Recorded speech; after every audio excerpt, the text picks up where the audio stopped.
عنہم اجمعین تو آپ صلی اللہ علیہ وسلم کے ذرا ذرا سے اشارے پر اپنی جان تک قربان کرنے کو تیار رہتے تھے.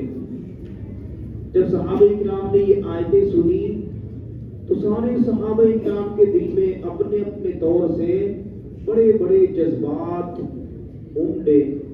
حالانکہ وہ زمانہ ایسا تھا کہ صحابہ کرام پر کوئی خاص وسعت نہیں تھی. حضرت ابو طلحہ رضی اللہ تعالیٰ عنہ جو بڑے مالدار صحابی تھے اور ان کے پاس بہت ساری جائیداد زمینیں تھیں، ان ساری زمینوں میں ان کی جو ایک پسندیدہ زمین تھی وہ ان کا ایک باغ تھا جو مسجد نبوی کے بالکل سامنے تھا. اور اس باغ کی بہت ساری خصوصیتیں حدیث پاک کے اندر آئی کہ اس باغ کے اندر ایک ایسا کنواں تھا، ایسا پانی کا چشمہ تھا کہ جس پانی کا چشمہ وہ میٹھا چشمہ تھا. حضور پاک صلی اللہ علیہ وسلم کو وہ باغ بھی پسند تھا اور اس باغ کا پانی بھی پسند تھا.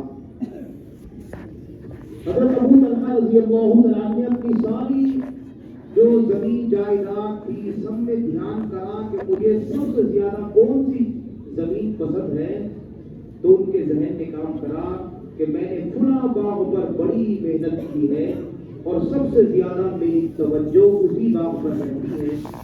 تو حضور اقدس صلی اللہ علیہ وسلم کی خدمت میں حاضر ہوئے اور آ کر عرض کیا، یا رسول اللہ، اب جو یہ آیت قرآن کریم کی نازل ہوئی ہے لن تنالوا البر حتی تنفقوا مما تحبون، کہ اللہ تعالیٰ ہماری پسندیدہ چیز کو چاہتے ہیں، تو میں سب سے زیادہ اس باغ کو پسند کرتا ہوں اور اس باغ کو آپ بھی پسند کرتے ہیں چونکہ اس کے اندر پانی کا چشمہ ہے، آپ بھی اسے پسند کرتے ہیں، تو یا رسول اللہ اس باغ کو قبول فرما لیجئے.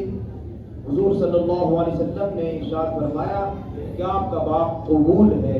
فوراً قبول فرما لیا اور یہ فرمایا، ابو طلحہ آپ نے جو چیز اللہ کی راہ میں دے دی وہ قبول ہو گئی، لیکن اب ایسا کرو کہ یہ باغ اپنے خاندان میں تقسیم کر دو، اپنے چچازاد بھائی، اپنے تائزاد بھائی اور جو آپ کے خاندان والے ہیں ان خاندان والوں میں تقسیم کر دو.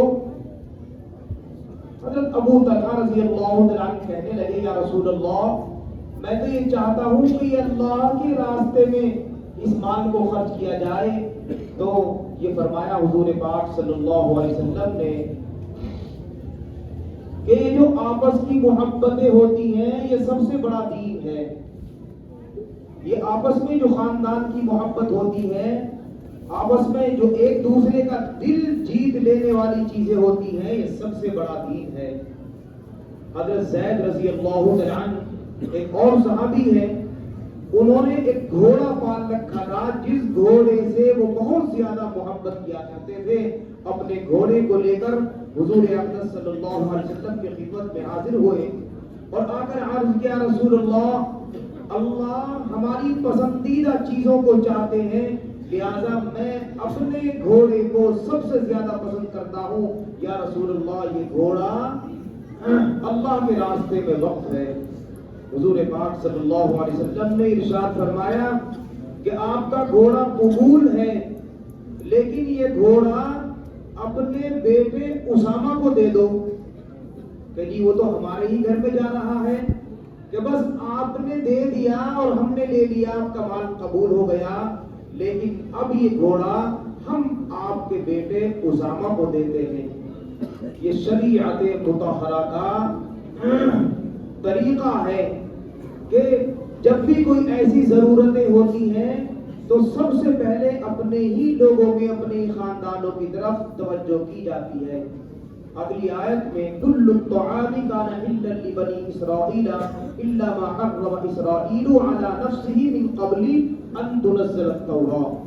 اللہ رب العزت نے بنی اسرائیل کے لیے بعض چیزوں کے گوشت کو حرام کر دیا تھا. جیسے اونٹ کا گوشت ہمارے لیے حلال ہے، لیکن بنی اسرائیل کے لیے ان کی زیادتیوں کی وجہ سے، ان کی سرکشیوں کی وجہ سے اللہ نے ان کے لیے حرام کر دیا تھا. اب ظاہر سی بات ہے امت محمد کے لیے یہ حلال کر دیا گیا، تو بنی اسرائیل نے بڑا شور مچایا کہ بھائی یہ گوشت تو حرام ہے، یہ تو حضرت یعقوب علیہ السلام کے زمانے سے اس کو حرام کر دیا گیا۔ تو یہ فرمایا کہ دیکھو حضرت یعقوب علیہ السلام کے لیے حلال تھا، کیوں؟ لیکن وہ کھاتے نہیں تھے، ان کی طبیعت نہیں لیتی تھی، وہ الگ بات ہے۔ یہ اس کے بعد یعنی حضرت یعقوب علیہ السلام جو تھے نا، ان کا نام دوسرا نام اسرائیل تھا، اور پھر انہی کی نسل کو بنی اسرائیل کہا گیا۔ تو یہ اونٹ اس وقت تو حلال تھا، لیکن بعد میں اس کو اللہ نے بنی اسرائیل کی زیادتیوں کی وجہ سے حلال کیا۔ تو اللہ نے فرمایا کہ دیکھو یہ حلال اور حرام کرنا یہ ہمارا کام ہے، یہ تمہارا کام نہیں۔ کن لوگوں کے لیے ہم کس چیز کو حلال کریں یا حرام کریں، یہ تو اللہ کا کام ہے۔ آگے اللہ رب العزت نے بیان فرمایا بیت اللہ شریف کی تعظیم کو، ان اول بیت وضع للناس للذی ببکۃ مبارک وہدی للعالمین۔ ان کئی ساری آیتوں میں اللہ رب العزت نے بیت اللہ شریف کی عظمت کو بیان کیا کہ یہ سب سے پہلا گھر ہے، یعنی زمین کی جو ابتدا ہوئی ہے وہ اسی جگہ سے زمین کی ابتدا ہوئی، اور اس جگہ کو اللہ نے پھر ایسی تعظیم بخشی کہ قیامت تک سارے انسانوں کے لیے جو ایمان والے ہیں ان کو یہ حکم دیا گیا کہ وہ بیت اللہ شریف کی طرف کو ہی اپنا رخ کر کے نماز پڑھے۔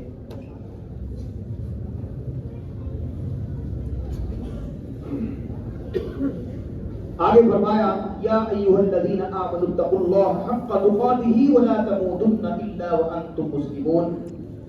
کہ ایمان والو تم اللہ سے ڈرتے رہو، تقوی اختیار کرو، اور ہرگز مت مر جانا بغیر ایمان کے، یعنی ایمان کے ساتھ اپنی زندگی کا اختتام کرنا، یعنی ہمیشہ اپنے ایمان پر مضبوطی سے جمے رہنا۔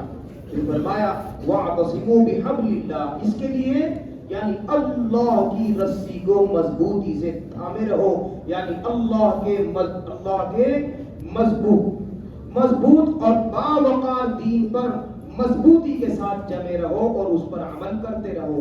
کنتم خیر امت اخرجت للناس، اور اس سے پہلے فرمایا یوم تبیض وجوہ وتسود وجوہ، قیامت کے دن بعض لوگ ایسے ہوں گے کہ ان کے چہرے چمکتے ہوئے ہوں گے، اور بعض لوگ ایسے ہوں گے کہ ان کے چہرے سیاہ ہوں گے، بالکل کالے ہوں گے۔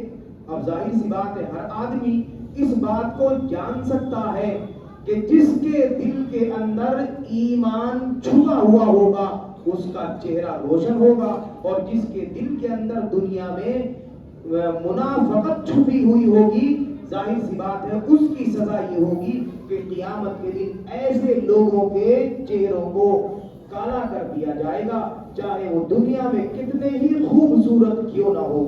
تو اس لیے ان آیتوں سے ہمیں یہ سبق ملتا ہے کہ ہم اپنے دل کے اندر ایمان کو مضبوطی کے ساتھ تھامے رکھیں، اپنے دل کے اندر ایمان مضبوط بنائے، اپنے دل کے اندر منافقت پیدا نہ کرے کہ کسی کی غیبت کسی سے کر دی، کسی کے خلاف کوئی بات کہہ دی، کسی کے خلاف اپنے دل کے اندر نفرت رکھ لی، اس کو منافقت کہتے ہیں۔ انسان کو ہمیشہ اپنے دل کو، اپنے من کو بالکل صاف رکھنا چاہیے، کسی کی طرف سے کوئی کینہ اور کپٹ نہیں رکھنا چاہیے۔ کیوں؟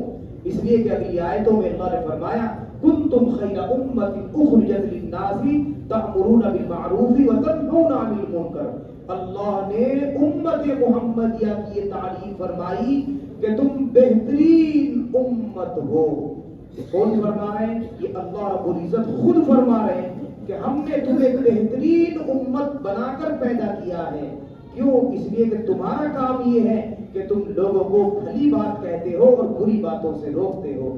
اللہ رب العزت نے ان آیتوں میں امر بالمعروف اور نہی عن المنکر کو بیان فرما کر امت محمدیہ کی تعریف فرمائی۔ آگے اللہ رب العزت نے اپنی سورت میں سورہ نساء میں اللہ رب العزت نے عورتوں کی عظمت کو بیان فرمایا اور پھر اور آگے چل کر اللہ رب العزت نے ان کی اور مزید عظمت بیان کرتے ہوئے فرمایا کہ تم عورتوں کو اپنی وراثت میں سے حصہ دیا کرو۔ آج حال یہ ہو رہا ہے کہ ہم اپنی بیٹیوں کو، اپنی بہنوں کو یا اپنی پھوپھیوں کو اپنی داد الہی وراثت میں سے کوئی حصہ نہیں دیتے، بس بھائی بھائی آپس میں تقسیم کر لیتے ہیں اور بہنوں کو ظاہر سی بات ہے محروم کر دیا جاتا ہے۔ اب ایک سوال یہ ہوتا ہے، لوگ یہ کہتے ہیں کہ بھائی ہم نے ان کی شادی کر دی ہے، ہم نے ان کے لیے یہ کر دیا ہے۔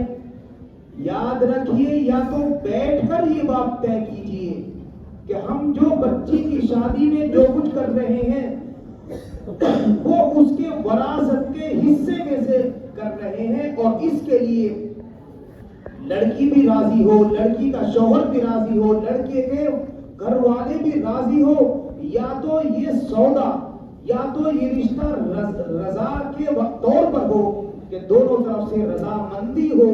اور اگر آپ اپنی خوشی کے لیے چاہے کتنا ہی پیسہ خرچ کر دو، اس پیسے کے خرچ کرنے سے بچی کی وراثت کا حق ختم نہیں ہوگا۔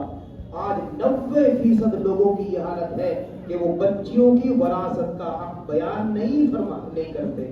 میرے بھائی بزرگوں، اللہ رب العزت نے قرآن کریم کی اس سورت کے اندر بہت بڑا مضمون اور پورے رکوع کے اندر سب کے حصے تقسیم فرمائے ہیں کہ کس کو کتنا حصہ ملے گا۔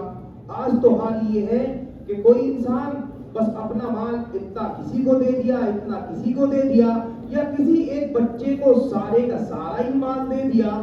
میرے دوست اور بزرگوں، ٹھیک ہے آپ مالک ہیں، ٹھیک ہے، لیکن آپ کے مالک اللہ بھی تو ہے۔ اللہ نے اس کا کوئی اصول بیان فرمایا تو آپ کا حق ہی بنتا ہے کہ جب آپ اپنے مال کی وراثت کریں تو آپ کم از کم کسی عالم سے اس کا مسئلہ تو معلوم کریں کہ کس طرح سے مجھے اپنا مال تقسیم کرنا چاہیے۔ مسئلہ نہیں معلوم کرتا کوئی، بلکہ بعض ایسا ہوتا ہے کہ اتنا مال کسی کو دے دیا، اتنا مال کسی کو دے دیا، اور کبھی کبھی کوئی ایک ہی لڑکا سارے مال کا مالک بن جاتا ہے۔ دوست اور بزرگوں، یہ سب طریقہ شریعت کے خلاف ہے۔ ہمیں چاہیے، ہم ایمان والے ہیں، اللہ نے ہمیں ایمان والا بنایا ہے، اور پھر ایمان کے طور پر ہمیں قرآن کریم دیا ہے ہماری رہنمائی کے لیے، تو ہم اپنی وراثت کا حصہ جب تقسیم کریں تو قرآن کریم کے مطابق کریں، اور ظاہر سی بات ہے اپنی بیٹیوں کا، بچیوں کا جو حق ہوتا ہے وہ شریعت مطہرہ کے بالکل عین مطابق ہم اس پر عمل کریں۔ اللہ پاک ہم سب کو عمل کی توفیق عطا فرمائے۔